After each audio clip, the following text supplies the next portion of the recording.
أعوذ بالله من الشيطان الرجيم. بسم الله الرحمن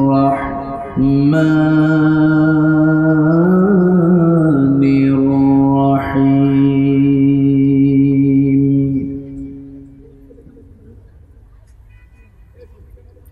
إن الإنسان خلق هلوعا إذا مسه الشر جزوعا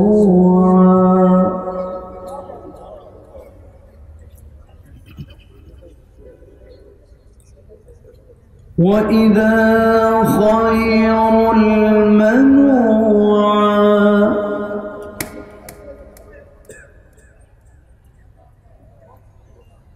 وإذا مسه الخير منوعا إلا المصلين.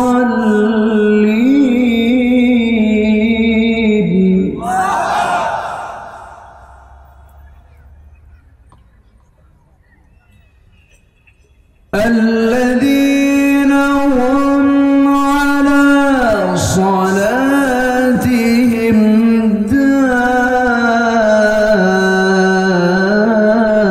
دائمون.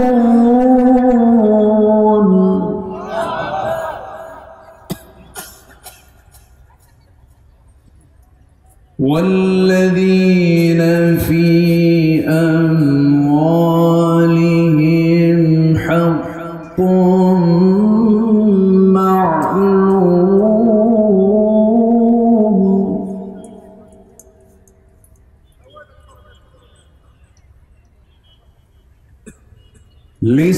للسائل والمحروم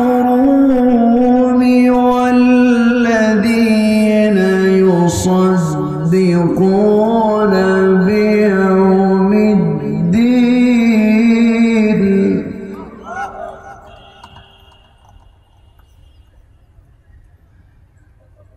والذين هم من عذاب ربهم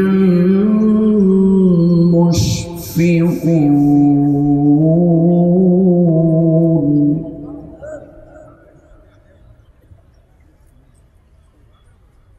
الله أكبر.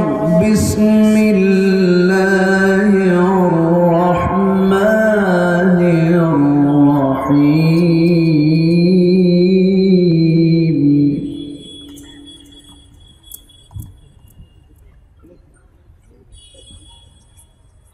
إن الله وملائكته يصلون على النبي.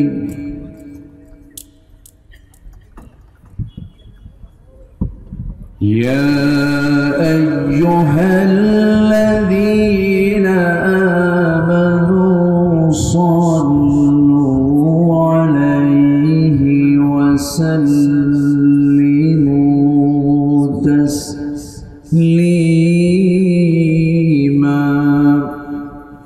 اللهم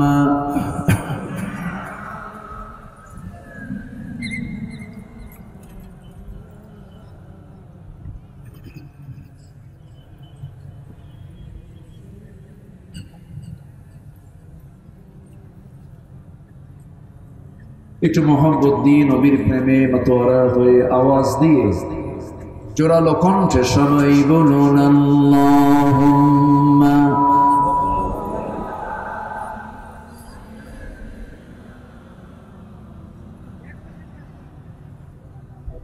ওয়া আলা আলি সাইয়্যিদিনা।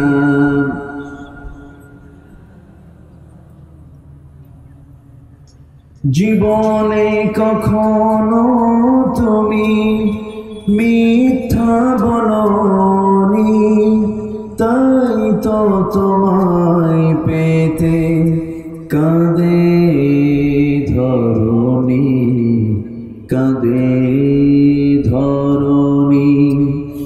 তোমারি মতো নেতা পেতে, তোমারি মতো নেতা পেতে পৃথিবী আকুল। হে রসুল, হে রসুল আল্লাহুম্মা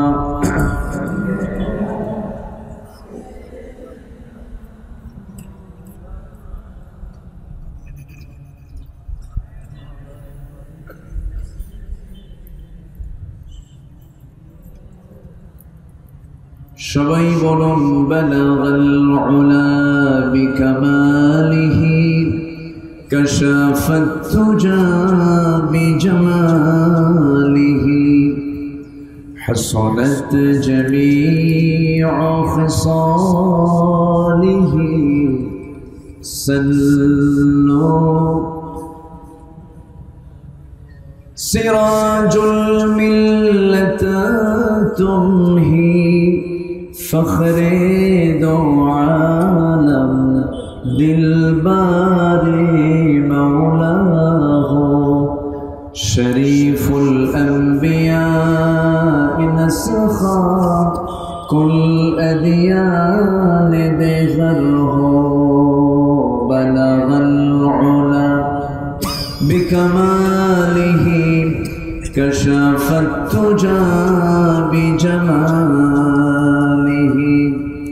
حسنت جميع خصاله سلوا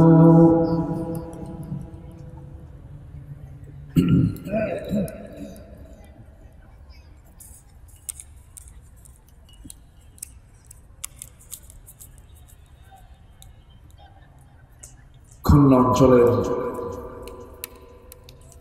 যশোর জেলার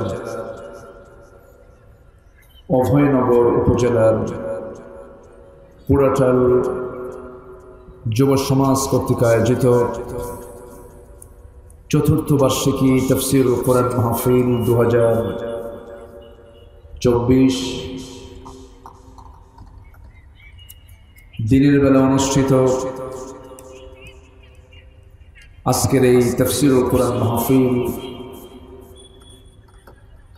মহত আয়োজনের সম্মানিত সুযোগ্য সভাপতি,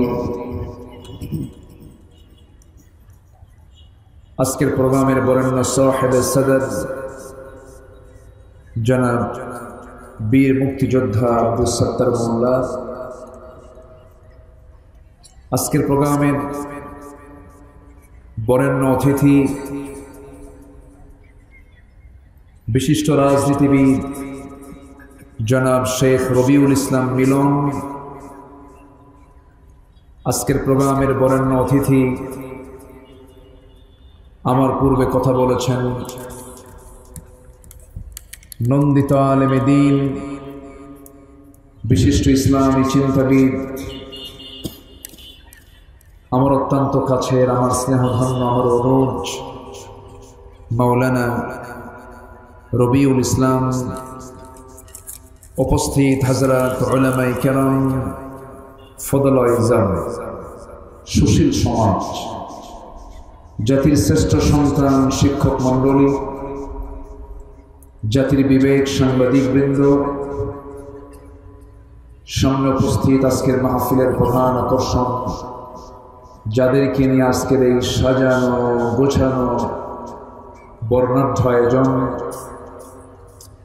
তৌহিদের পতাকাবাহী, কালেমার ঝান্ডাবাহী, দ্বীন ইসলামের নরসারদুল বীর মুজাহিদ, প্রাণ প্রিয় সম্মানিত দ্বীনি ভাইরা, আড়ালে বসে আছেন শ্রদ্ধেয়া সম্মানিতা মা বোনেরা, আলোচনার সূচনায় আনুষ্ঠানিকতার মধ্য দিয়ে আমার পক্ষ থেকে আবারও দিল খোলা সালাম, আসসালামু আলাইকুম ওয়া রাহমাতুল্লাহি ওয়া বারাকাতুহু। কোনো ইকো দরকার নাই, সাউন্ড ক্লিয়ার করে, ইকো টিকো বাদ দেন, সাউন্ড ক্লিয়ার করে। হ্যাঁ, সবাই কেমন আছেন? আমাকে প্রশ্ন করবেন? আল্লাহ তাআলা আমাকে তো আপনার মতোই রেখেছেন, বলি আলহামদুলিল্লাহ। কিন্তু আমাকে ছায়া দিয়ে আপনাদেরকে খোলা রাখছে, এটা কেমন হলো? এতক্ষণ এই জায়গাটা ভরপুর হয়ে যেত, রোদের কারণে অনেকে বসতে পারছেন না, একটু ছায়া দিলেই ভালো হতো। তো যাই হোক, আমি সবার কাছে উদাত্ত আহ্বান জানাবো, মসজিদে নামাজে দাঁড়াতে গেলে প্রথমে কি পূরণ করতে হয় শেষ কাতার না প্রথম কাতার? এটা শৃঙ্খলা। এটা কি শৃঙ্খলা? নামাজ থেকে শিক্ষা নিয়ে সব জায়গায় কাজে লাগাতে হবে। নামাজের শিক্ষা এখানে আছে না নাই?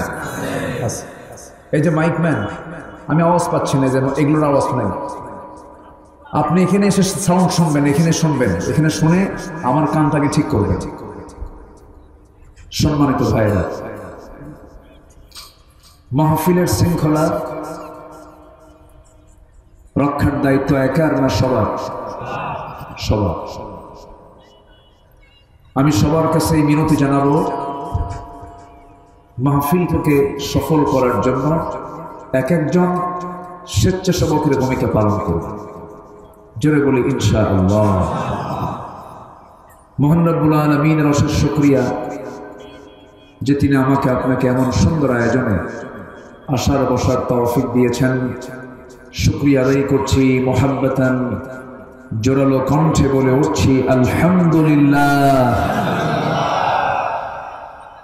আবারও বলছি আলহামদুলিল্লাহ। চিৎকার মেরে বলছি আল্লাহুম্মা ইন্নী আসআলুকা আল হুদা ওয়াত তুকা ওয়াল আফাফা ওয়াল গিনা। সবাই বলি আল্লাহুম্মা লাকা আসলামতু ওয়া বিকা আমানতু ওয়া আলাইকা তাওয়াক্কালতু ওয়া ইলাইকা আনাবতু ওয়া বিকা খাসামতু। আমরা আল্লাহ তাআলার শুকর আদায় করে নিলাম। সম্মানিত হাজিরিন, আমি সেখান থেকে কথা বলতে চাচ্ছি যেখান থেকে আমার অভ্যাস অনুযায়ী আমি তেলাওয়াত দিয়ে শুরু করেছি। আসুন সোজা সেই তেলাওয়াতকৃত আয়াতের দিকে চলে যাই। সূরাতুল মাআরিজ। সূরাতুল মাআরিজ থেকে আমি কিছু আয়াতে কারিমা তেলাওয়াত করেছি। আল্লাহ রাব্বুল আলামিন এখানে মানব প্রকৃতির কিছু দিক তুলে ধরে জান্নাতি বান্দার কিছু বৈশিষ্ট্য আল্লাহ তাআলা এখানে তুলে ধরেছেন, যে 9টি বৈশিষ্ট্য বান্দার মধ্যে উপস্থিত থাকলে সে বান্দাটার জন্য আল্লাহ তাআলা নিজে জান্নাতের দরজায় পৌঁছায় দিবে। জোরে বলি সুবহানাল্লাহ। তাহলে কথাটার ভিতরে গুরুত্ব আছে না নাই বলেন তো? আচ্ছা, এই পাশে কথা বলা যাবে না, এই যে কথা বলা যাবে না। আর মেহেরবানি করে, হ্যাঁ মেহেরবানি করে এখানে আসলে পরে দুটো বিষয় মাথায় রাখতে হবে। একটা বিষয় হলো চুপ থাকা। একটা বিষয় কি থাকা বলেন তো? চুপ থাকা। আর আরেকটা বিষয় হলো মনোযোগ সহকারে আমলের নিয়ত শোনা। এই দুটো যদি না ঠিক থাকে তাহলে মাহফিল আর বাজার এক হয়ে যায়। কথা বোঝেন নাই? বাজারে কথা বলে একজন না সবাই? মসজিদে কথা বলে কয়জন? মাহফিলে কথা বলতে হবে কয়জনে? একজন। একটু মেহেরবানি করে বসো। সম্মানিত ভাইরা, আমরা যে সমাজে বসবাস করছি এই সমাজের নাম হলো মুসলিম সমাজ। কি সমাজ বলেন তো? আমরা এখানে মুসলিম না? এখানে সংখ্যাগরিষ্ঠ কারা? সম্মানিত ভাইরা, আমরা মুসলিম সমাজের বাসিন্দা। এদেশে 18 কোটি মুসলমান। কত কোটি বলেন তো? 18 কোটি মুসলমান, আর বাকি 10% যা আছে হিন্দু, বৌদ্ধ, খ্রিস্টান এসব আছে। তাহলে আমরা এই সমাজকে বলবো আমরা অমুসলিম সমাজ না মুসলিম সমাজ? মুসলিম সমাজ। কিন্তু একটা প্রশ্ন আমি করতে চাই, যদি বলি আমরা কি ইসলামের সমাজে আছি? আপনি উত্তর দিবেন আমরা মুসলিম, এটা ঠিক আছে, কিন্তু সমাজটা কি ইসলামী? মানে সমাজটা কি ইসলামী? কেন নয়? এর কারণ হলো আল্লাহ তাআলা মদকে হারাম করেছেন। এখন তো বাংলাদেশে কোথাও কোনো মদ পাওয়া যায় না। হ্যাঁ, মদের দোকান আছে, মদ খাওয়া মুসলমান আছে, মদ খাওয়া আবার মুসলমান কিন্তু আছে না? আচ্ছা, তাহলে ইসলাম মদকে হারাম করেছে কালকে না 1500 বছর আগে? 1500 বছর আগে। আচ্ছা, এরপরে জুয়া খেলা কি? আসতে বলে, আরো জোরে বলেন।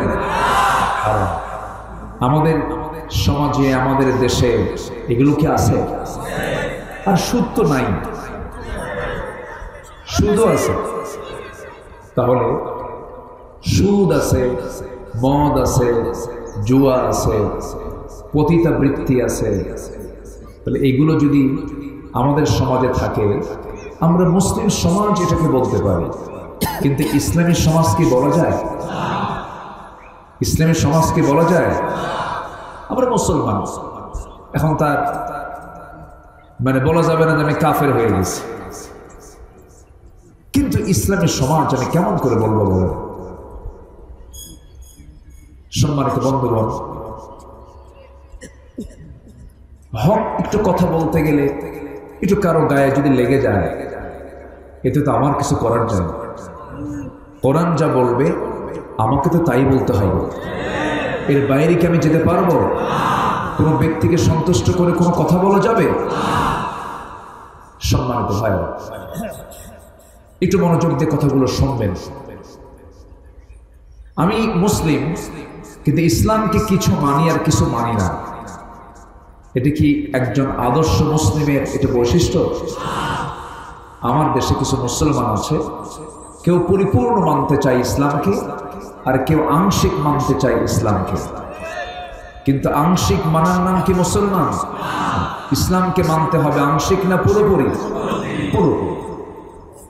আল্লাহ রাব্বুল আলামিন বলেন, ইয়া আইয়ুহাল্লাযীনা আমানু দুখুলু ফিস-সিলমি কাফা ওয়া লা তাত্তাবি'ু খুতুওয়াতিশ শাইতান ইন্নাহু লাকুম আদুউম মুবিন। জোরে বলুন আল্লাহু আকবার। ইসলামের ভিতরে তোমরা পরিপূর্ণ দাখিল হয়ে যাও। আংশিক ঢুকবে, আংশিক ঢুকবে না, আংশিক মানবে, আংশিক মানবে না, এটা কখন আল্লাহ তাআলা কবুল করবেন না। আল্লাহ তাআলা কবুল করবেন তখন যখন আমি ইসলামটাকে পরিপূর্ণরূপে মানব। ইসলামের কিছু অংশকে কিন্তু অন্য ধর্মের মানুষও মানে। যেরকম আল্লাহকে কিন্তু শুধু মুসলমান বিশ্বাস করে না, ইহুদিরাও কিন্তু বলে আল্লাহ আছে, খ্রিস্টানরাও কিন্তু বলে আল্লাহ আছে। ওরা কি আল্লাহকে অস্বীকার করে না? কিন্তু ওদের আল্লাহকে বিশ্বাস করার কোনো দাম নাই আল্লাহর কাছে, কারণ তারা আল্লাহকে বিশ্বাস করতে নিয়ে বলে وقالت اليهود عزير ابن الله وقالت النصارى المسيح ابن الله।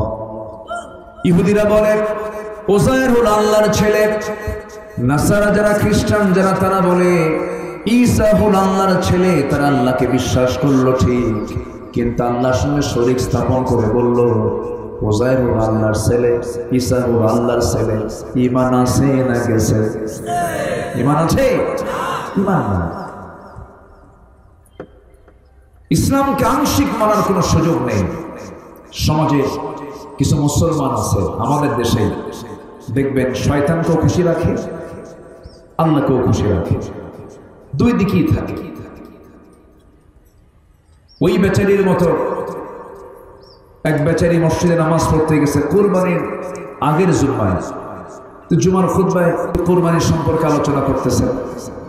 আলোচনার এক পর্যায়ে বলে ফেললেন, কোরবানির তাৎপর্য নিয়ে এত গুরুত্ব দিলেন, এক বেচারি এই ওয়াজ শুনে, কোরবানির তাৎপর্য শুনে সে ভাবলো এনিওয়ে আমাকে কোরবানি দিতেই হবে। করলো কি, গরু একখানে চুরি করে নিয়ে আসতেছে বাড়ির থেকে। তো মসজিদের সামনে দিয়ে যখন ফজরের সময় যায়, ইমাম সাহেব দেখে ফেলছেন ব্যাপারে, এত রাতে হাতে গরু, এই সময় গরু পাইলে কোথায়? হুজুর আপনার জন্যই তো, আপনি খুতবা দিলেন, কোরবানির তাৎপর্য নিয়ে ওয়াজ করলেন, আমি কি আর কোরবানি না দিয়ে থাকতে পারি? তো গরু পাইছো কোথায়? হুজুর চুরি করে আছে। চুরি করে এনে তুমি কোরবানি দেবে, এই কোরবানি কি হবে? হুজুর আমিও জানি কোরবানি দিতে গেলে চুরি করা গরু দিয়ে কোরবানি হবে কিনা সন্দেহ, তবে আমি একটা হিসাব করছি। হিসাবটা হলো চুরি করার গুনাহ আর কোরবানি দেওয়ার সওয়াব, দুটো প্লাস মাইনাস মাইনাস, মাঝখান থেকে আমার সওয়াব না হলেও গোশত খাওয়াতে বোনাস। কি কথা কি বুঝতেছেন আপনারা? এরকম হিসাব কষা কিছু মুসলমান কিন্তু আমার দেশে আছে। আছে আছে না নাই? কিন্তু এটার নাম তো ঈমান নয়। ঈমান আনতে হলে বাতিলকে ছাড়তে হবে। মহান রব্বুল আলামিন বলেন, ফামান ইয়াকফুর বিত-তাগুতি ওয়া ইউমিন বিল্লাহ ফাকাদ ইসতামসাকা বিল-উরওয়াতিল ওয়ুসকা লা ইনফিসামা লাহা। আগে তাগুতকে পরিহার করো, এরপরে তুমি ঈমান আনো। কূপের ভিতরে বিড়াল পরে মরে আছে, কূপের পানি পরিষ্কার করার জন্য যদি মরা বিড়ালটাকে না তুলে যদি কূপের টোটাল পানিও যদি তুলে ফেলে দেন, কূপ কি পরিষ্কার হবে নাকি? নাপাক কি দূর হবে নাকি? নাপাকি দূর করার জন্য পানি তোলা দরকার আগে না মরা বিড়াল তোলা দরকার আগে? সমাজের মধ্যে সমস্ত অন্যায় কাজগুলোকে মজুদ রেখে আকাম কুকাম গুলোকে আপনার সামনে প্রমোট করে দিয়া আপনি নামাজ পড়তে পড়তে কপাল কালো বানায় ফেলেছেন, কোনো লাভ হবে না। আগে নিজের জীবন থেকে হারামকে মাইনাস করতে হবে, সমাজ থেকে হারাম কাজগুলোকে বন্ধ করার চেষ্টা করতে হবে। এমনই দাওয়াতি মিশন ছিল আমার নবীজির, এমনই দাওয়াতের টার্গেট ছিল আমার নবীজির। আমার নবীজি এমন সমাজে জন্ম নিয়েছিলেন যে সমাজে মদের চাইতে পানির চাইতে মদ তারা বেশি খাইতো, নেশা করতো বেশি, জেনার পরিমাণটা বেশি ছিল। ভাঙ্গা পাতিলকে কেন্দ্র করে যুগের পরে যুগ যারা যুদ্ধ লেগে রাখত, সেই সমাজে জন্ম নিয়েছেন মুহাম্মদুর রাসূলুল্লাহ সাল্লাল্লাহু আলাইহি ওয়াসাল্লাম। সুদের কারবার ছিল, কিন্তু সেই জাতিকে শততা বিভক্ত একটা জাতিকে 100টার কাঠিতাবদ্ধ করেছেন অন্য কিছু দিয়ে নয়, একমাত্র একটা কিতাব, তার নাম কি বলেন? তার নামটা কি?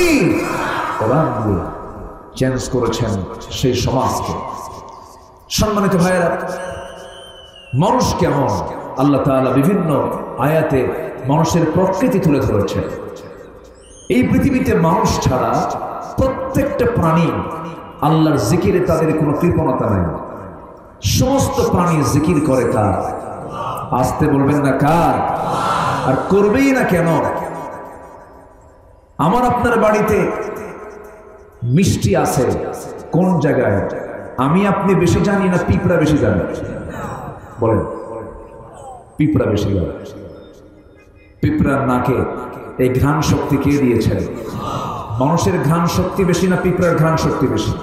পিঁপড়া। কারণ আপনার বাড়িতে মিষ্টি আছে, এই মিষ্টির তথ্য আপনাকে জানালে আপনি জানবেন, নচেত আপনি জানবেন না। কিন্তু পিঁপড়ার নাকে তো কেউ এই ঘ্রাণটা দেয় না, ঘ্রাণটা দিয়েছেন তিনি কে? আল্লাহ তাআলা। কেন পিঁপড়া জিকির করবে না আল্লাহ? কি তার ঘ্রাণ শক্তি আল্লাহ তাআলা দিয়েছেন। বাবুই পাখি ওই তাল গাছের, তাল গাছ আছে নাকি? এই তো যাক, আজকে তাল গাছ দেখি বস করতেছে, এরকম তো খুব কম মিলে। বাবুই পাখি তাল গাছের ডালে সে বাসা বাঁধে। তাল গাছ তো নাই আর, এখন খুব কমে গেছে, আগের মতো সেই প্রকৃতি আর নাই। শতবর্ষী গাছ, শতবর্ষী গাছ, 100 বছর 150 বছরের গাছগুলো আজকে হারিয়ে যাবার পথে। এই বাবুই পাখি তাল গাছে বাসা বাঁধে। সিডর, আইলা, নার্গিস, ফণি, আর কি হলো না, অনেক কিছু হলো না। আমার আপনার বাড়ি কিন্তু সব সাফ, কিন্তু তাল গাছও আছে, তাল গাছের আগায় বাবুই পাখির ঘরও আছে, কোনো সমস্যা নেই। এবং তার লাইফ স্টাইল কি? সে স্থলভাগে চড়ে না, স্থলভাগে সে চলাফেরা করে না। তার লাইফ স্টাইল হলো তার রুম থেকেই সে বিমানে ফ্লাইটে ওঠে, আবার সে ফ্লাইটেই ল্যান্ডিং করে সে তার বাসায়। কেউ তো সুবহানাল্লাহ বললেন না? তার ওড়া চলাফেরা সবকিছু পৃথিবীর কোনো মন্ত্রী পারবে? আসতে পৃথিবীর কোনো মন্ত্রী পারবে? পৃথিবীর কোনো শক্তিশালী কোনো পাওয়ারফুল কোনো ব্যক্তি পারবে? অথচ বাবুই পাখি বিশাল বড় না ছোট্ট বড়? ছোট্ট প্রাণী। এই ছোট্ট প্রাণীটা ওই বাবুই পাখির বাসা থেকে প্রত্যেকদিন সকালবেলা বের হয়ে যায়, শূন্য পেটে, পেটে কোনো খাবার নাই। আবার দুপুরবেলা খাবে, তার জন্য কোনো জোগানও নাই, কোনো খাদ্য গুদামও নাই, কোনো মজুদকরণ নাই, কিচ্ছু নাই। আল্লাহর জিকির করতে করতে সুন্দর করে তার মোটর দানার মতো ব্রেনের মধ্যে বিমান সিস্টেম করা আছে। হাতের পাখাটা বের করে দিল, বিমান চালু করলো, ফ্লাই করে উঠতে উঠতে উঠতে উঠতে বাবুই পাখি সকাল থেকে সন্ধ্যা পর্যন্ত ভরা পেটে খাবারগুলো খেয়ে আল্লাহ আল্লাহ জিকির করে আবার সে তার বাসায় ঢুকে গেল। যেরকম সুবহানাল্লাহ, লা তাফকাহুনা তাসবিহাহুম, তোমরা তাদের তসবির ভাষা বোঝো না, তারা কি পরিমাণ জিকির আল্লাহর করে। যেরকম সুবহানাল্লাহ। পিঁপড়া যে কথা বলে আমরা অনেকে জানি না। পিঁপড়ার সাথে কথা বলেছেন একজন পয়গম্বর, সেই পয়গম্বরের নাম কি বলেন তো? ওয়াজ তো সবাই জানে, ওয়াজ আর কি করে যাবে? কি সুন্দর করে এত জোরে জবাবটা দিল, আমি তখন ওয়াজের ভাষাই ভুলে যাচ্ছি।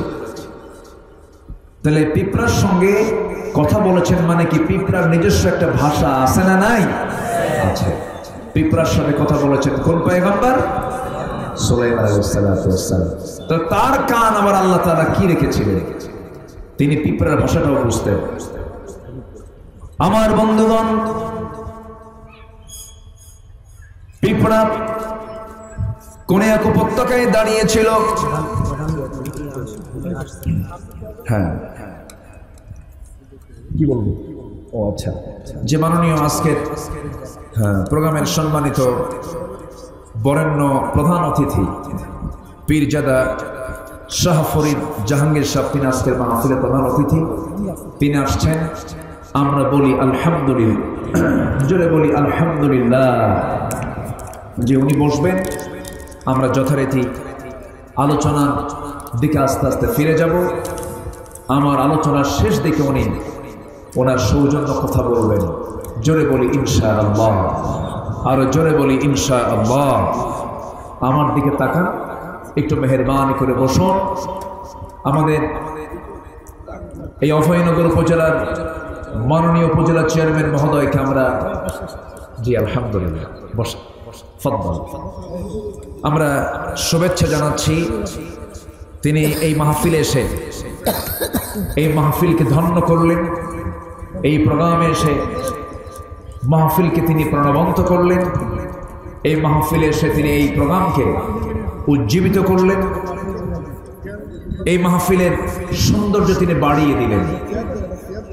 সম্মানিত হাজিরিন, আমরা এখন কোরআনে কারীমের আলোচনা শুনছি। আমি কিন্তু শুরুতেই বলেছি, কোরআনের হক আদায় করতে গেলে সেখানে দুটো কাজ করতে হবে। একটা হলো চুপ থাকা, আরেকটা কি মনোযোগ সহকারে শোনা। আমি চেয়ারম্যান মহোদয়ের কাছ থেকে কিছু সময় চেয়ে নিচ্ছি যে আমি আলোচনার শেষে দয়া করে আপনি কথা বলবেন। আমরা এখন মাঝ পথে আছি, আলোচনার একটা মিডল পয়েন্ট আমরা আছি। এরপর আমরা শেষের দিকে যখন যাব, মনোযোগের আগ দিয়ে আমাদের উপজেলা চেয়ারম্যান মহোদয় তিনি কথা বলবেন। জোরে বলি ইনশাআল্লাহ, জোরে বলি ইনশাআল্লাহ। তাহলে কোন নবী পিঁপড়ার সঙ্গে কথা বলেছেন বলেন তো আবার? সুলাইমান। আমরা কি পিঁপড়ার ভাষা বুঝি? আচ্ছা, ওর হাঁটার কোনো আওয়াজ আমাদের কানে আসে? ওর হাঁটার আওয়াজই কানে আসে না, ওর কথা আমরা বুঝবো কি? ছোট্ট প্রাণ। সুলাইমান ছিলেন পৃথিবীর সবচেয়ে বড় শাসক, এবং তিনি যে লাইফ লিড করেছেন, কিয়ামত পর্যন্ত কোনো মানুষ এমন আধুনিক লাইফ লিড করতে পারবে না। সুবহানাল্লাহ বলবেন না? সুলাইমানের মতো একটা আধুনিক জীবনযাপন পৃথিবীর কোনো শাসকের পক্ষে সম্ভব নয়। আজ থেকে 4000 বছর আগে তিনি ফ্লাইটে চড়তেন, তার সিংহাসনে চড়তেন। এক সকাল সন্ধ্যায় তিনি গোটা দুনিয়া ঘুরে তার বাসায় ঢুকতেন। যেরকম সুবহানাল্লাহ। বাইতুল আকসা নির্মাণ করেছেন কোন পয়গম্বর বলেন? সুলাইমান আলাইহিস সালাম। 4000 বছর আগের কথা বলছি, কিন্তু তিনি জিনদেরকে অর্ডার দিয়েছিলেন। জিনরা বাইতুল আকসার নির্মাণ কাজে তাদেরকে সুলাইমান আলাইহিস সালাম তাদেরকে অর্ডার দিয়েছিলেন। তার অর্ডারকে ফলো করে তারা নির্মাণ কাজ শুরু করেছিল। সম্মানিত ভাইয়েরা, সেই সুলাইমান আলাইহিস সালামের রাজত্ব গোটা পৃথিবী জুড়ে ছিল। তার বাবাও ছিলেন বড় একজন শাসক, এবং তিনিও ছিলেন বড় একজন শাসক। আল্লাহ তাআলা তার বাবার হাতকে এতটাই শক্তিশালী করেছিলেন যে লোহা তার হাতের মধ্যে আসলে কাদার মতো নরম হয়ে যেত। জোরে বলি সুবহানাল্লাহ। তো তিনি একদিন উপত্যকা দিয়ে যাচ্ছিলেন, তো পিঁপড়া তার কর্মীদের জনগণকে বলছে, উদখুলু মাসাকিনাকুম, হে আমার পিঁপড়ার সমস্ত লোকেরা, পিঁপড়ার দলেরা, তোমরা সবগুলো তোমাদের বাসার মধ্যে ঢুকে যাও, কারণ সুলাইমান তার বাহিনী নিয়ে আসতেছে, আমাদের এই উপত্যকা দিয়ে যাবে, পদপিষ্ট হয়ে তোমরা মারা যাবে। এই কথাটা শুনতে পেয়েছেন কানে কোন পয়গম্বর? সুলাইমান আলাইহিস সালাম। তিনি ওই পিঁপড়ার যে লিডার তারকে হাতের মধ্যে তুললেন, ফাতাবাসসামা দাহিকান, এবং মুস্কি মুস্কি হাসি মারলেন। যেরকম সুবহানাল্লাহ। তাদের রাজত্বটা কি বিশাল ছিল যে একটা পিঁপড়ার খবরও তার কানে যেত। আল্লাহু আকবার বলেন। এমন কোন রাজা কি পৃথিবীতে আছে? কেউ কে আসবে? কখনো আসবে। সাইয়েদনা ওমর রাদিয়াল্লাহু তাআলা আনহু তিনি বলেছেন, ফোরাতের তীরে একটা কুকুর যদি অনাহারে মারা যায়, আর ইরাকের রাস্তা খারাপের কারণে যদি একটা উট গর্তের মধ্যে পড়ে গিয়ে তার পা যদি ভেঙে ফেলে, কিয়ামতের দিন উটের পা কেন ভাঙলো আর কুকুর কেন অনাহারে মারা গেল, এটার জন্য আমাকে কিয়ামতের দিন আল্লাহর সামনে জবাবদিহি করতে হবে। তারা শাসন করেছেন খেদমতের মানসিকতা নিয়ে, শাসকের মানসিকতা নিয়ে নয়, শোষণের মানসিকতা নিয়ে নয়। তারা দেশ শাসন করেছেন খাদেমের পরিচয় দিয়ে, খেদমতের পরিচয় দিয়ে। ঠিক কিনা? সম্মানিত ভাইয়েরা, কেন? এর কারণটা হলো তারা সব ছিলেন কার গোলাম? আসতে বলে বললাম, কার গোলাম? হুকুম মেনে চলেছেন কার? দুনিয়াতে দু শ্রেণীর মানুষ, একটা হলো ভালো, আরেকটা কি বন্ধ। একটা হলো সমাজের শান্তি আনতে চায়, আরেক শ্রেণী হলো সমাজের অশান্তি আনতে চায়, অশান্তি আনতে চায়। একটা পক্ষ হলো ন্যায়ের পক্ষে, আরেকটা পক্ষ হলো অন্যায়ের পক্ষে। সম্মানিত ভাইরা, আমরা যদি ভালো কিছু পেতে চাই আমরা হুকুমটা মেনে চলবো কার? আসতে বলবেন না কার?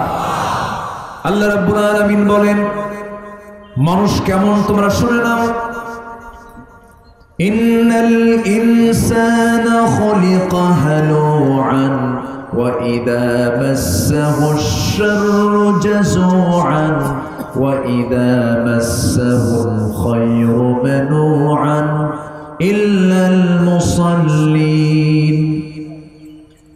মানুষকে সৃষ্টি করা হয়েছে ভীতু করে, মানুষকে সৃষ্টি করা হয়েছে কৃপণ করে। মনটা ছোট মানুষের, যখন তার সামনে কোনো ভালো কিছু আসে তখন সে আল্লাহকে ভুলে যায়, আর যখন সে তার কাছ থেকে কোনো কিছুকে হারিয়ে ফেলে সে তখন ঘাবড়ে যায়।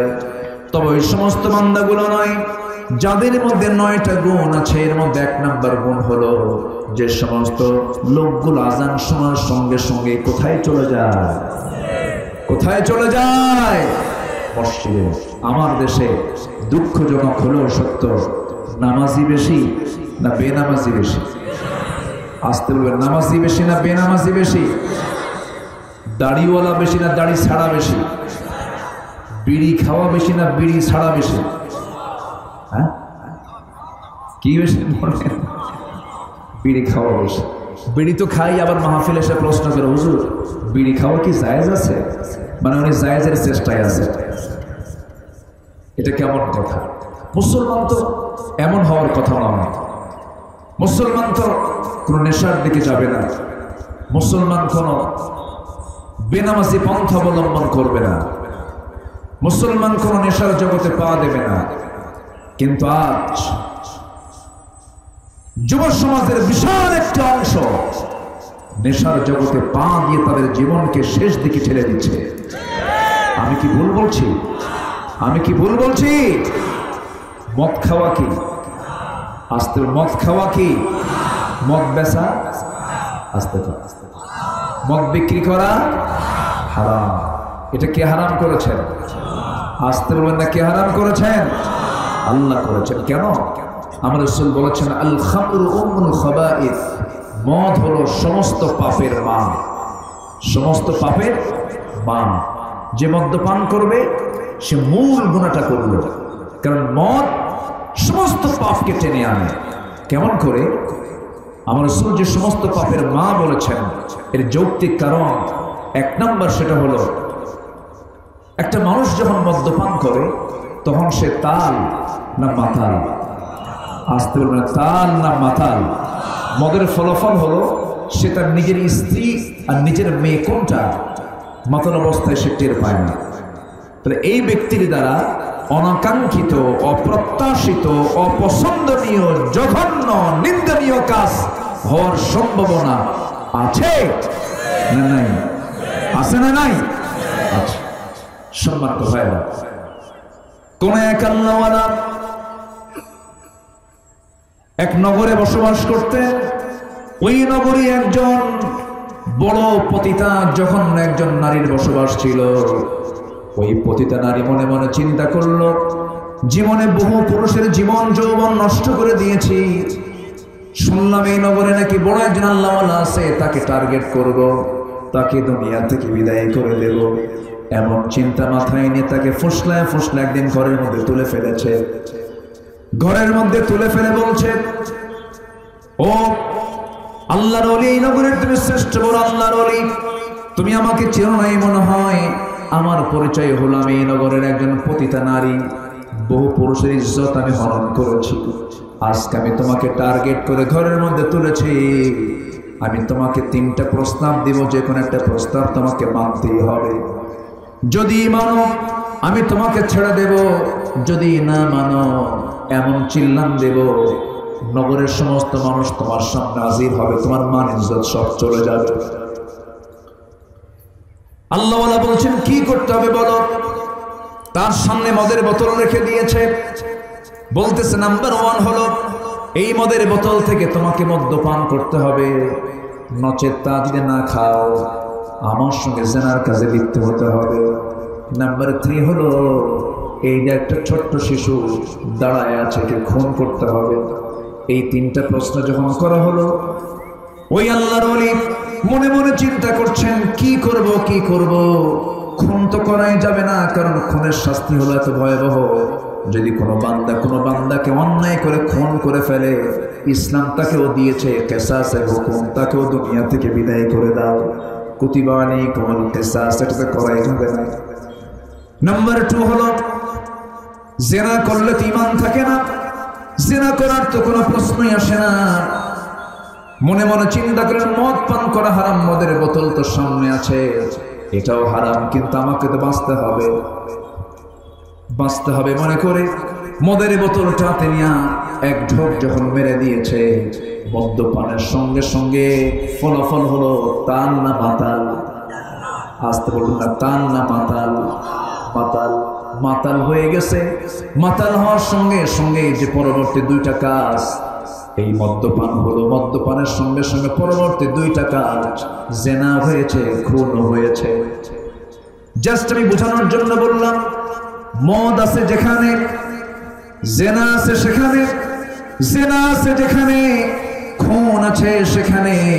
যুবকদেরকে আমি করজোরে মিনতি করি, যুবকরা তোমার যৌবনকে কাজে লাগাও। মরে যাবা, বুড়ো হয়ে যাবা, আফসোস করবা, কোনো লাভ হবে না। এই যৌবনকে কাজে লাগাতে হবে। নেশার জগতে পা দিবা না, সেই বন্ধুকে নির্বাচন করবা না যে বন্ধু তোমাকে বিপদগামী করে ফেলবে। সেই বন্ধুর সংস্পর্শ নিবা না যে বন্ধু তোমাকে খারাপ পথে নিয়ে যাবে। কারণ দুনিয়াতে যার একটা ভালো বন্ধু আছে, কিয়ামতের দিন তার উপকারে আসবে। কারণ কোন ভালো বান্দা যখন জান্নাত পেয়ে যাবে, সেই আল্লাহ তাআলা সেই জান্নাত প্রাপ্ত বান্দাকে বলবেন, এইদিকে আয় বান্দা, তোর কি জান্নাত হয়েছে নাকি? জান্নাত হয়ে গেছে, তুই একা যাস কেন? তোর দুনিয়ার জীবনে যে সমস্ত বন্ধুগুলো ছিল তাদেরকে সহ তুই জান্নাতে নিয়ে যা। গাঁজা খাওয়া বন্ধু, আস্তে তো গাঁজা খাওয়া বন্ধু। যুবকরা তোমরা যৌবনকে কাজে লাগাবি, নোংরা সময় ব্যয় করবা না, বিবাহ পূর্ব কোন রিলেশন করবা না। আমার চোখে আমি দেখি নাই কখনো অবৈধ রিলেশন করে যে সন্তানগুলো পরিবারে জন্ম নেয়, এরা আল্লাহওয়ালা হয় না। কারণ প্রথম ভিতটা বৈধ হওয়া উচিত, প্রথম ভিতটা সুন্দর শরীয়ত সম্মত হওয়া উচিত। জিনার দিকে যাবে না, জিনা তোমাকে ধ্বংসের দিকে নিয়ে চলে যাবে। নোংরামের দিকে যাবে না, নেশার দিকে যাবে না, মাস্টারবেশন করতে পারবা না, পর্নোগ্রাফি দেখবা না, তোমার ফ্রন্টাল সেলগুলো নষ্ট হয়ে যাবে, যৌবন শক্তি তুমি হারায়া ফেলবে। কোন নেশার জগতে পা দিবে না, ওই নেতৃত্ব মানতে যাবে না যে নেতৃত্বে নামাজ নাই, যে নেতা তোমাকে মদের বোতল তুলে দেয়, যে নেতা তোমাকে নারী তুলে দেয়, যে নেতা তোমাকে নামাজের জন্য বলে না, ওই সমস্ত নেতার মুখে আমরা জুতা মারি, ঠিক কিনা?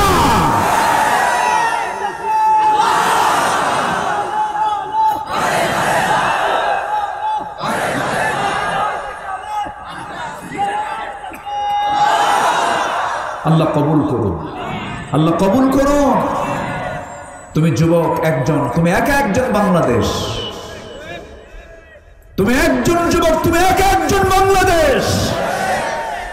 তোমাকে বাংলাদেশকে গড়তে হবে। এই দেশ এগিয়ে নেবার পেছনে সবচাইতে বড় অবদান হলো কৃষকদের। কৃষকরা অশিক্ষিত, কিন্তু দেশকে তারা এগিয়ে দিয়েছে। অবদান হলো শ্রমিকদের, শ্রমিকরা তাদের শ্রম দিয়ে দেশকে এগিয়ে দিয়েছে, কিন্তু তারা অশিক্ষিত। অবদান হলো প্রবাসী ভাইদের, যারা বাপ মার চেহারা যুগের পর যুগ না দেখে, স্ত্রী সন্তানের চেহারা না দেখে, প্রবাস জীবনে রক্ত পানি করে পরিশ্রম করে প্রবাসী রেমিটেন্স গুলো দেশে পাঠিয়ে দেশকে এগিয়ে দেয়। সম্মানিত ভাইয়েরা, সেই প্রবাসী অশিক্ষিত, শ্রমিক অশিক্ষিত, কৃষক অশিক্ষিত, অথচ তারা শিক্ষার আলো না পেয়েও দেশকে এগিয়ে দিচ্ছে। কিন্তু দেশকে পিছিয়ে দিল কারা? দেশকে পিছিয়ে দিল কারা? যারা কলমের খোঁচা দিয়া শিক্ষিত মানুষ, শুধু নৈতিকতার শিক্ষা না থাকার কারণে, কোরআনের জ্ঞান না থাকার কারণে এই জ্ঞান পাপীরা সমাজ কাজকে পিছিয়ে দিয়ে ছেড়েছে, ঠিক কিনা? এই জন্য ভুল বহু কিছু করে ফেলেছি আমরা। আমার ব্যক্তি জীবন থেকে শুরু করে নিয়ে পরিবার, সমাজ, রাষ্ট্র, সব জায়গায় থাকতে হবে কোন কিতাব বলে? আসতে বলেন কোন কিতাব থাকতে হবে? কোরআন। কোরআন শুধু নামাজে নয়, কোরআন সমাজে থাকার দরকারও আছে না নাই? আসতে বলবেন না, আছে না নাই? কষ্ট পাচ্ছেন নাকি আপনারা? আলোচনা চালাই, কিন্তু সময় তো খুব কম। আমি তো বহু আগে এসেছি, কিন্তু আপনি আসতে দেরি করেছেন, আপনি আসতে একটু বিলম্ব করেছেন। আমার দেশে একটু এরকমই হয়, জুমার দিন আজান হয় 12:30টায়, মুসল্লি হাজির হয় 1:29:29। এটা ঠিক না। আমরা সময় মতো আসলে পরে কথাগুলো সুন্দর করে শুনতে পারতাম। তো আমরা 9টা কাজ শিখে যাব। আমি একটাও বলিনি, শাব্দিকভাবে হলো আমি বলার চেষ্টা করব। আমরা 9টা কাজ শিখে যাব। 9টা কাজ যদি কারো ফুলফিল হয়ে যায়, আল্লাহ তার হাতে জান্নাতের চাবি তুলে দিবেন। সবাই জান্নাত নেব না? আমরা সবাইকে আমরা জান্নাত নেব না? জোরে বলি ইনশাআল্লাহ। শর্ত হলো হারামকে ছাড়বো, আমরা হারামকে ছেড়ে দেব।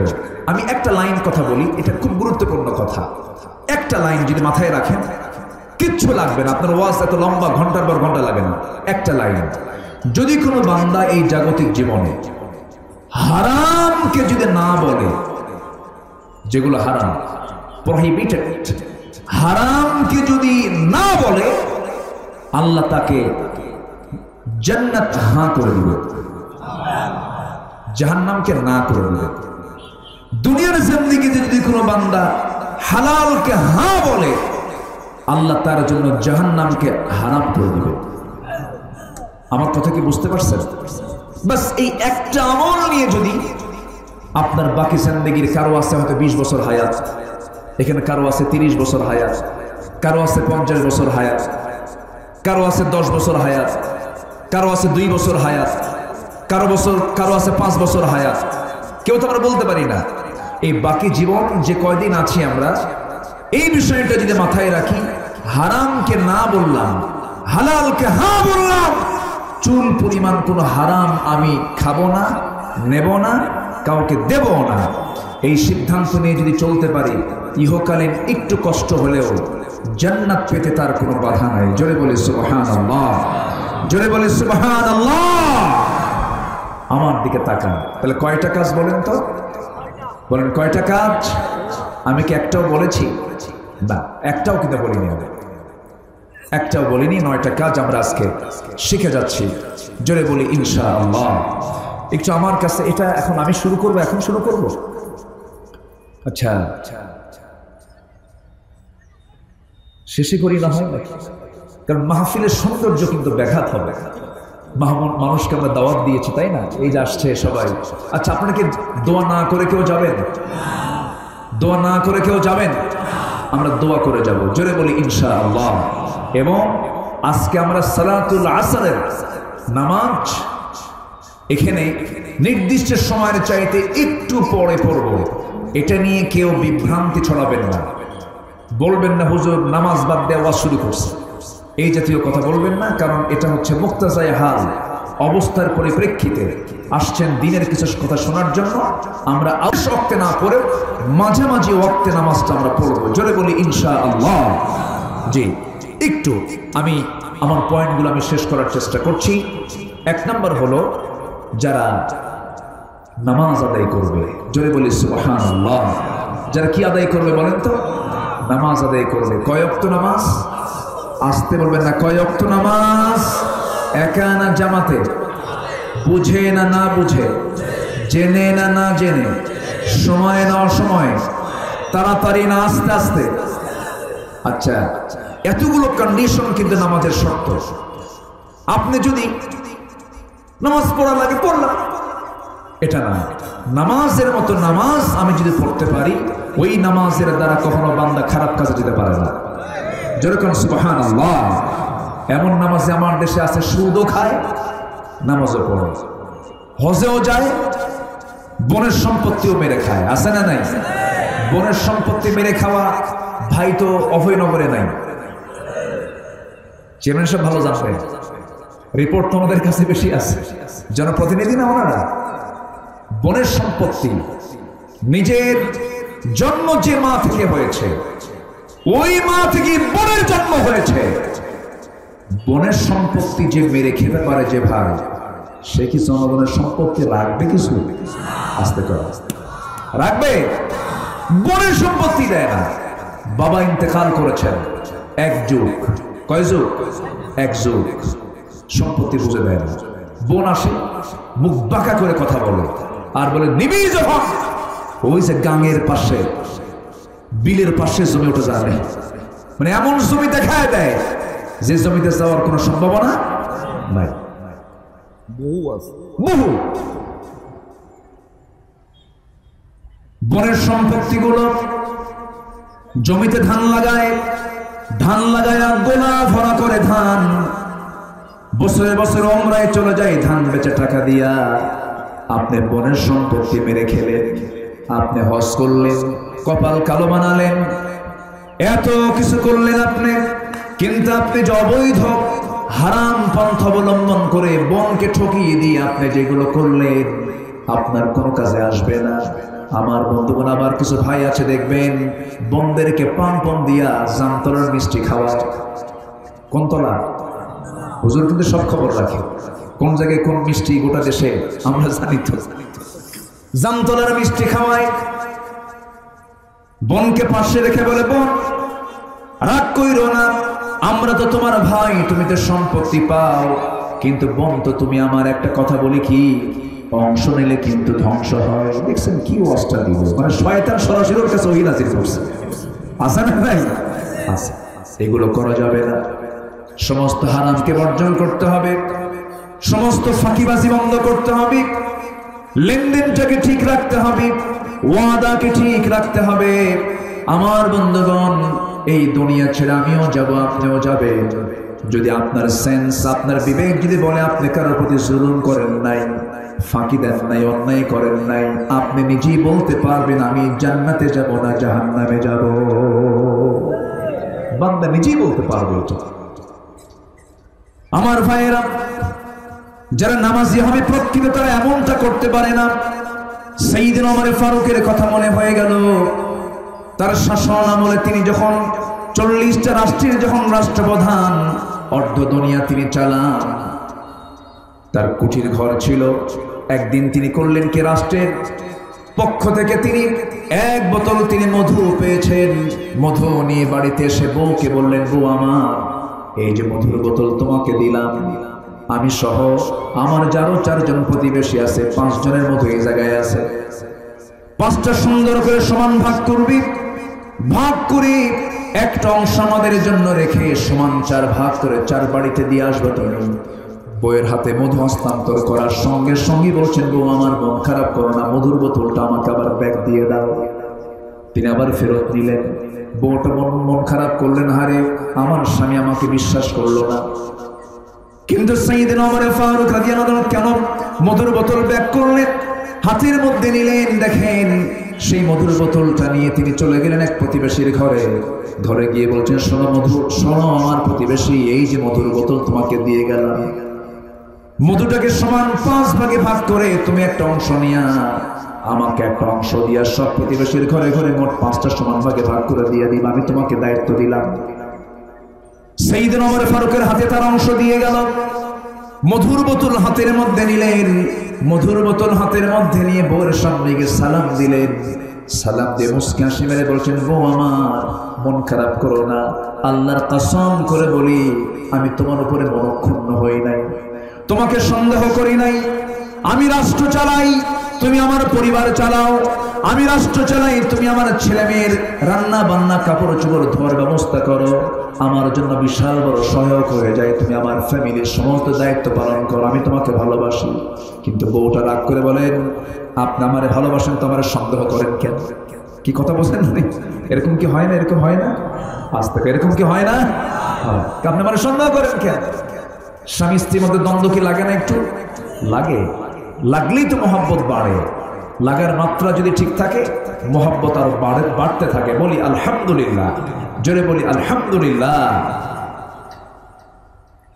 অনেক লম্বা কথা ছিল, শর্ট করে বলছে যে কোনো সময় আজান হয়ে যাবে। আমার বন্ধুগণ, সাইয়েদনা ওমর ফারুক রাদিয়াল্লাহু তাআলা আনহু বললেন, বউ আমার শোনো, আমি তোমার কাছ থেকে মধুর বোতল তোমাকে সন্দেহ করে নেই নাই, ওজন কম বেশি দেবে তাও ভাবি নাই, কিন্তু মধু আমি যখন তোমার কাছ থেকে ফেরতটা নিয়ে যখন অন্যজনকে দায়িত্ব দিয়েছি, কেন এর কারণটা হলো, হেতুটা হলো, এই মধু হলো তরল জিনিস। এই তরল জিনিস যখন ভাগ করতে যাবে, সমান ভাগে ভাগ করলে ঠিক আছে, তুমি যখন ভাগ করতে যাবে তোমার হাতের স্পর্শ লাগবে, অন্তত তোমার হাতের মধ্যে 1 ফোঁটা হোক, 2 ফোঁটা হোক, 3 ফোঁটা হোক মধু তোমার হাতের মধ্যে বেশি লেগে যাবে। এই 2 ফোঁটা 3 ফোঁটা মধু আমাদের ভাগে বেশি আসুক এটা চাই নাই মনে করে মধু ভাগের দায়িত্ব দিয়েছি প্রতিবেশীর কাঁধে। জোরে বলি সুবহানাল্লাহ। জান্নাত মিলবে কি এমনি এমনি? এমনি এমনি জান্নাত মিলবে না। সাইয়েদনা ওমর ফারুক রাদিয়াল্লাহু তাআলা আনহু, রাষ্ট্রের তিনি প্রধান ব্যক্তি। এক কার্টুন ভরা খেজুর চলে আসছে রাষ্ট্রের। তার ছোট্ট ছেলে, নাবালক ছেলে গিয়ে দৌড় মেরে গিয়ে কার্টুন থেকে একটা খেজুর তুলে নিয়ে মুখের মধ্যে তুলে দিয়েছে। সাইয়েদনা ওমর ফারুক মুখের মধ্যে নখ ঢুকায় খেজুরটা বের করে বলেন, মার করে চলে যা, এই জায়গা থেকে খেজুর খাওয়া যাবে না। পাঠায় দিলেন। সন্তানের কান্না দেখে স্বামীকে ডাক দিয়ে বলছেন, স্বামী আমার, একটা খেজুরে তো সে তার মুখে নিয়েছিল, আমরাও তো খেজুর অংশে পাবো, আপনি তার মুখ থেকে খেজুর বের করে নেওয়ার কি দরকারটা ছিল? সে তো কান্নাকাটি করে। সাইয়েদনা ওমর ফারুক বলছেন, আমার স্ত্রী শোনো, আমরাও খেজুর অংশে পাবো, কিন্তু যে খেজুরটা সে মুখে নিয়েছে ভাগে যে ওই খেজুরটাই মিলবে তার গ্যারান্টি কি? এই জন্য আমি আগে দিতে দেই নাই। যেরকম সুবহানাল্লাহ। সাইয়েদনা আলী রাদিয়াল্লাহু তাআলা আনহু, শীতকাল, শীতের সময় প্রচন্ড ঠান্ডার ভিতরে সাইয়েদনা আলী রাতের বেলা থরথর করে কাঁপতেছেন। একজন খলিফাতুল মুসলিমিন পাশে হাজার হাজার কম্বল স্তূপ করা, রাষ্ট্রের কম্বল জনগণের মাঝে এটা বিতরণ করা হবে। আলীকে বলা হলো, আলী শীতের কারণে থরথর করে কাঁপো, তুমি হলো রাষ্ট্রপ্রধান, এই যে কম্বলগুলো আছে কম্বল একটা গায়ে দিলে হয় না? সাইয়েদনা আলী বলছেন, শোনো আলী, এমন একটা জায়গার খলিফা, আমি এই জায়গায় যদি একটু এলোমেলো করি সব এলোমেলো হয়ে যাবে। এই যে কম্বলগুলো দেখতে পেতেছ রাষ্ট্রের কম্বল, আমি হয়তো একটা অংশে পাবো, ভালো কথা, কিন্তু যে কম্বলটা আমি রাত্রে পরবো কালকে সকালবেলা বন্টন হবে, যে কম্বলটা আমি আজকে পরলাম সেই কম্বলটা আমার ভাগে আসবে, তার গ্যারান্টি কি তোমরা দিতে পারবা না কি? কেন? আমি আলী ভাগের আগে কোনো কম্বল ব্যবহার করব না। যেরকম সুবহানাল্লাহ। নামাজি বান্দা এমন হবে, নামাজি বান্দা এমন হবে।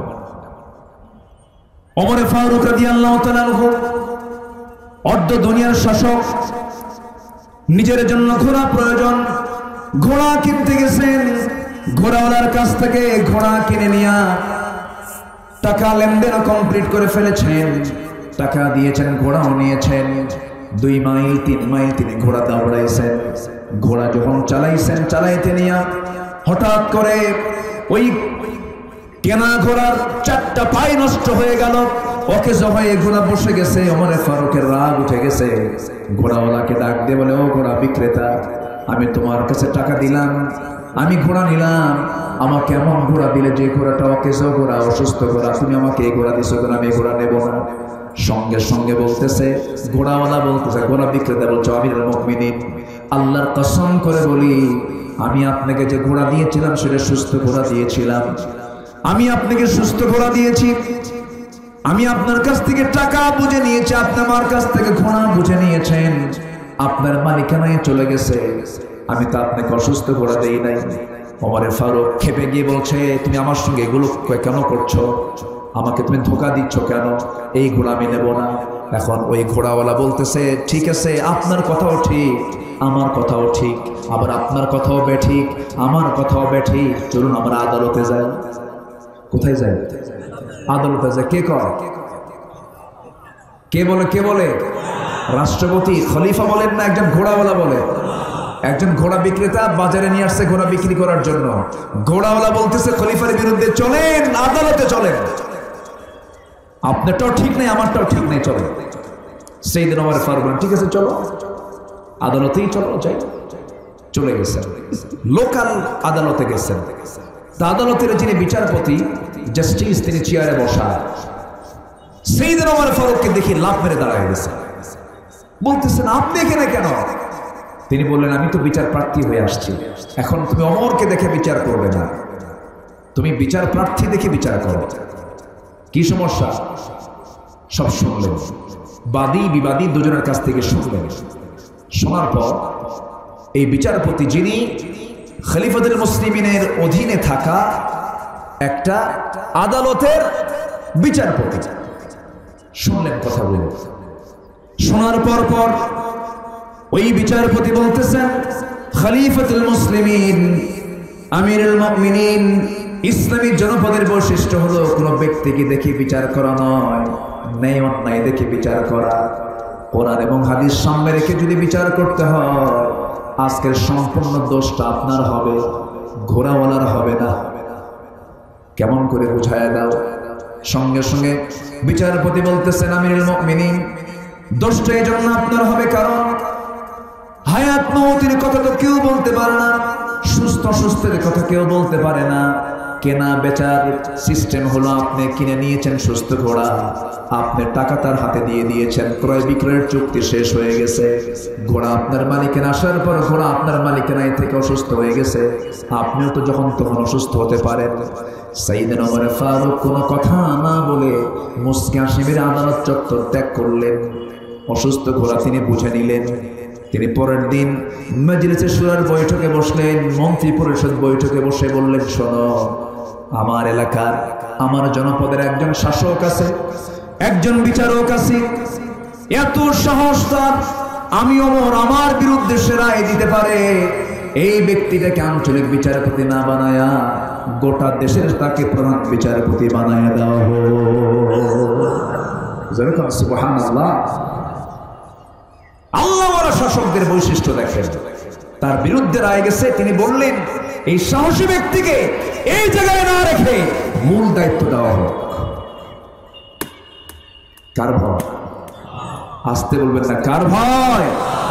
আল্লাহর ভয়। নামাজি ব্যক্তির চরিত্র হতে হবে এমন, আমরা এমন চরিত্র অর্জন করব। জোরে বলি ইনশাআল্লাহ, জোরে বলি ইনশাআল্লাহ। সম্মানিত ভাইয়েরা, এক নম্বর হলো নামাজ, নাম্বার 2 হলো আল্লাহ তাআলা যত ওয়াজ করেছেন, যেখানেই নামাজের ওয়াজ সেখানে যাকাতের ওয়াজ। নামাজ আছে যেখানে, যাকাত আছে সেখানে। ইসলামের ভিত্তি কয়টা বলেন? বলেন কয়টা বলেন? 1 নাম্বার কি? জোরে বলেন। নাম্বার 2 কি? নাম্বার 3 না, হ্যাঁ যাকাত। এই যে উত্তর দিয়েছে। নাম্বার 1 হলো কালিমা, নাম্বার 2 হলো নামাজ সালাত, নাম্বার 3 হলো যাকাত, নাম্বার 4 হলো হজ, নাম্বার 5 হলো রমজানের রোজা। 5 নাম্বার পিলারকে 3 নম্বরে নিয়ে এসে 3 নম্বর পিলারকে আমরা 5 নম্বরে নিয়ে গেছি। বিল্ডিং ঠিক থাকে নাকি? মানে ইঞ্জিনিয়ার উপর ইঞ্জিনিয়ারিং করছে আমরা। আল্লাহ তাআলা মিডল পিলারকে মাঝখানে রেখেছেন, বাকি যাকাতকে মিডল পিলার করেছেন। কেন জানেন? অর্থনীতি। অর্থনীতি, একটা জাতি, একটা সমাজ প্রতিষ্ঠিত থাকে হলো অর্থের উপরে। আল্লাহ তাআলা ইসলামের ভিত্তিটাকেও রেখেছেন ঠিক মিডল পিলারে। কালেমা, নামাজ, ওইদিকে হজ, রোজা, ঠিক মাঝখানের পিলারটা রেখেছেন যাকাত। বিল্ডিং যখন নির্মাণ করা হয়, কলাম যদি 10টা হয়, মাঝখানের পিলার যদি 3টা হয়, সবচেয়ে বেশি রড থাকে সাইডের কলামে না মাঝখানের কলামে? মাঝখানের কলামে। সেই যাকাতকে আজকে অনেকে জরিমানা মনে করেন। আজকে সেই যাকাতের জায়গা দখল করেছে সুদ। সুদের কারবার করে এত জঘন্য পাপের জগতে পা দিয়ে 1000 বার হজ করলেও সেই হজ কবুল হবে না। কার দরবারে? আসতে বলবেন না, কার দরবারে? সুদ তো অভয়নগর উপজেলায় নাই বললেই চলে। আসতে বলবেন না, আছে না? নাই। দয়া করে এই সময় কেউ উঠবেন না, উঠলেই ভাববো ওটাই সুদ খায়। বসেন, কেউ নড়াচড়া করবেন না। 10 মিনিট আগে আমি শুনেছি আজান হয়েছে, আমার কানে আওয়াজ আসছে, আমরা নামাজ পড়বো। নামাজ যে কেউ ওইখানে ছাড়বো তা না। নামাজ পড়বো না ইনশাল্লাহ? সবাই নামাজ পড়তে রাজি আছেন তো? 9টা গুণের 1 নম্বর গুণ হলো যারা 5 ওয়াক্ত নামাজ পড়বে আল্লাহ তাদেরকে নিজ হাতে জান্নাত বুঝায় দিবেন। জোরে কোন সুবহানাল্লাহ। 5 ওয়াক্ত নামাজ আমরা কারা কারা পড়বো একটু হাত তুলে দেখা। জোরে বলি ইয়া আল্লাহ, আরো জোরে ইয়া আল্লাহ। আমাদেরকে 5 ওয়াক্ত সালাত আদায় করার তৌফিক তুমি আল্লাহ দিয়ে দাও। জোরে বলি আমিন, আরো জোরে আমিন, আরো জোরে আমিন। কষ্ট পেলেন? নাম্বার 2 হলো যাকাত। নাম্বার 2 কি? যার কাছে একটা আইফোন আছে সে যাকাতের অধিকারী হয়ে গেল, সে যাকাত দাতা হয়ে গেল। এই পরিমাণ সম্পদ কার কাছে থাকলে তাকে যাকাত দিতে হবে, হিসাব করে যাকাত দিতে হবে। হিসাব না করে যাকাত দিলে, বেশি দিলেও যাকাত আদায় হবে না। যাকাত কি জরিমানা না বান্দার হক? বলেন কার হক? বান্দার হক। কার হুকুম এটা? আসতে বলবেন না কার হুকুম? যাকাত দেওয়ার সময় মনে করবেন এটা বড়ই গাছের ডাল কাটলাম। বড়ই গাছের ডাল কাটলে ফলন কমে না বাড়ে? বাড়ে। কখনো ভাববেন না যে আমার আসল ডাল চলে গেল, না। যখন আপনি যাকাত দিবেন তখন ভাবতে হবে আমি বড়ই গাছের ডাল কাটলাম, মানে কি সামনেবার আল্লাহ আমার সম্পদ আরো বরকত বাড়ায় দিবে। যেরকম সুবহানাল্লাহ। আপনি তেল কিনে আনছেন, টোটাল ড্রাম কিন্তু আপনি ব্যবহার করতে পারেন না। তেলের নিচে গাদ থাকে। তেলের নিচে কি থাকে? গাদ থাকে, যেটা খাওয়া যায় না। এটা হলো সম্পদের গাদ। যাকাত আমরা ফরজ মনে করে দেব। জোরে বলি ইনশাআল্লাহ। যাকাত না দিলে ওই সম্পদ থেকে জাহান্নামে নিয়ে যাবে। আল্লাহ তুমি সবাইকে বুঝায় দাও, বোঝার তৌফিক দাও। জোরে বলি আমিন। নাম্বার 3, বিচার দিবসকে আমরা বিশ্বাস করি কিনা বলো? ভয়ের কোনো কারণ নাই। এটা হলো কি ড্রোন নাকি বলে, ড্রোন ক্যামেরা, এর মানে রেকর্ড করতেছে। তবে এটা হ্যাঁ আলোচনার পরিবেশকে বিঘ্নিত করে ফেলে। এটা দরকার ছিল না। এই যে ওইদিকে তাকায় আছেন সবাই, এখন আমার দিক তো আর তাকাচ্ছেন না। এটা একটা সমস্যা না? এখন প্রধান বক্তা হয়ে আছে ওই ড্রোন, আমার দিকে আর কারো নজর নেই। তো এটা কিন্তু সমস্যা একটু। যাই হোক, আমার দিকে তাকান। এখন নামাজ, যাকাত আর নাম্বার 3 হলো আমরা বিচার দিবসকে বিশ্বাস করব। জোরে বলি ইনশাআল্লাহ। বিচার দিবস আছে না নাই? আছে। নাম্বার 4 হলো লজ্জাস্থানের হেফাজত করা। এই পৃথিবীতে যদি কোনো বান্দা 2টা অঙ্গকে যদি সুনির্দিষ্ট পন্থায় যদি চালাতে পারে, রাসূল বলেছেন আমি তার জন্য বেহেশতের নিজে জামিন হয়ে যাব। জোরে বলুন সুবহানাল্লাহ। 1 নম্বর হলো জিহবা। 1 নম্বর কি? জিহবা। কথা আগে না চিন্তা আগে? একটু জোরে বলবেন। কথা আগে না চিন্তা আগে? আমি যশোরবাসীকে যখন দিনের কথা শোনাতে আসি, এই এলাকায় যখন আসি, তখন আমি খুব ভয় পাই। কেন জানেন? আপনাদের ভাষাটা আমার চেয়েও সুন্দর। আলহামদুলিল্লাহ বলবেন না? আপনি কোন জেলায়, এই বৃহত্তর যশোর আর হলো কুষ্টিয়া, এই ছাড়া নড়াইল, এগুলো তো সব একই অঞ্চল, যাও, এই ছাড়া বাংলাদেশের কোথাও আপনি সহি বাংলা পাবেন না। কোথাও না কোথাও কোনো ভেজাল আছে। রাজশাহীতে যাবেন তারিবুস শোনাই আসসালামু আলাইকুম, আগে সালানা দুলাবে। রংপুরে র নাই, সিরাজগঞ্জের দন্ত স নাই, নোয়াখালীতে প নাই। আল্লাহ পাক হয় না, আল্লাহ ফাক হয় না। সেটা কিন্তু একদম মানে কঠিন ভাষা। মানে ওরা যখন শুরু করে কথা মনে হয় গন্ডগোল লাগছে। কোনো কায়দা, কোনো বাংলাই নাই সেখানে। সিলেটে একই কথা খুঁজে পাওয়া যায় না। কিন্তু যশোর এক্সেপশন একটা এলাকা, যেখানে একটা কৃষকও যদি কথা বলে, শ্রমিকও যদি কথা বলে, মনে হয় একজন ইউনিভার্সিটির ভাইস চ্যান্সেলর কথা বলতেছে। ঠিক আছে না? বলি আলহামদুলিল্লাহ। তো আপনাদের ভাষাগুলো এত সুন্দর, এই সুন্দরের মাঝে আমি তো কথাগুলো সুন্দর করে বলতে পারছি না। তো যতটুকু হয়েছে আমরা আমল করব। জোরে বলি ইনশাআল্লাহ। তো জিহবার সংযত ভাব দরকার আছে না নাই? আপনি গালি দিতে পারবেন, আপনার ক্ষমতা আছে, আপনার প্রশাসন আছে। আপনি গালি দিয়ে আপনি মজা নিতে পারেন, তৃপ্তি নিতে পারেন, থাপ্পড় মারতে পারেন, আপনার ক্ষমতা আছে। কিন্তু এরপর আপনি থাপ্পড়ও মারলেন না, গালিও দিলেন না, ধৈর্য ধরলেন, আল্লাহ আপনার জন্য জান্নাত বাজেট করবে। জোরে বলে সুবহানাল্লাহ।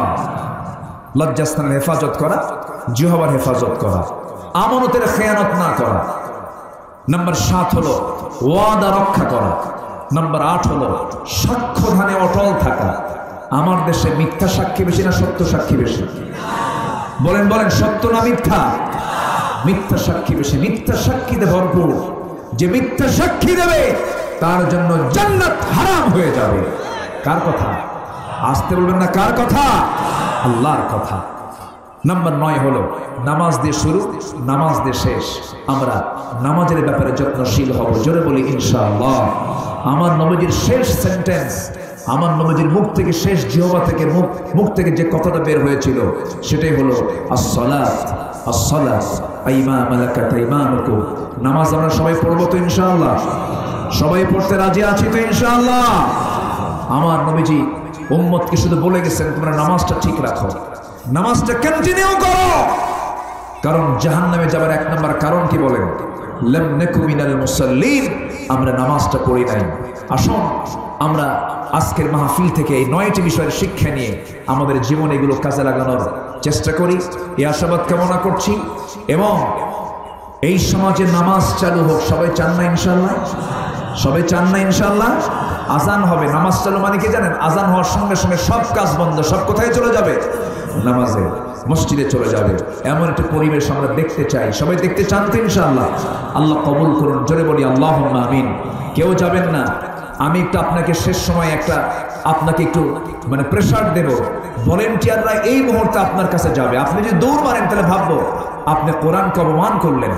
আপনার কাছে একটু যাবে, তারা খুব কষ্ট করে আয়োজনটা করেছে। একটু ব্যাগটা নিয়ে গেলে, একটা হাতে তারা কিছু নিয়ে গেলে আপনার কাছে, সবাই আমরা কোরআনকে সম্মান করবো না ইনশাআল্লাহ? যে যা পারি আমরা ব্যাগে কম বেশি সবাই দেবো ইনশাআল্লাহ। একটা লোক উঠবেন না, কেউ উঠে যে বসেন, একটু মেহরবানি করে বসেন, কেউ উঠবেন না। জিকির করি সুবহানাল্লাহ আলহামদুলিল্লাহ। ভলেন্টিয়াররা সামনে পিছনে সাইড থেকে সব দিক থেকে নেমে পড়ুন। আমার মা বোন যে যারা আছেন মেহরবানি করে সবাই দিল থেকে দেওয়ার চেষ্টা করবেন। আল্লাহ তুমি সবাইকে দিল থেকে দেওয়ার তৌফিক দাও। জোরে বলি আল্লাহুম্মা আমিন। জিকির করি